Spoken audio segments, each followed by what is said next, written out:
Председателке, благодарам колешке Даути. Навистина, особено како млад човек, нема да се впуштам во дискусија по однос на поделби по национална основа. Никогаш во мојата работа досега, никогаш не сум направила поделба по однос на национална основа, ниту пак ќе бидам промотор на истото. Јас ќе ве замолам еве добронамерно, како пратеничка, особено вие не треба да бидете оние кои што ги потекнуваат овие национални основи. Ви кажа факти.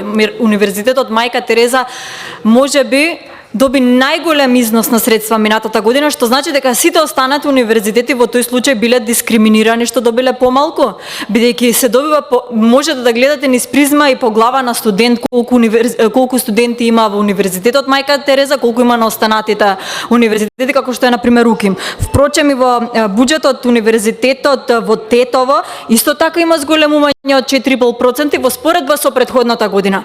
Зошто не го кажете тоа, да видите дека имаме зголемување и како што велите вие по однос на тоа дали студентите биле албанци или македонци. За мене воопшто не е важно да се делиме дали биле студентите албанци или македонци. Ние гледаме во овој буџет и дека оваа влада работи транспарентно подеднакво за сите студенти, како што се мерките за ваучерите кои што ги користат сите студенти без национална поделба, како што е оперативниот план за вработување кој што е без национална поделба, така и вложувањата во универзитетите се без поделба по однос на националност. Ви благодарам.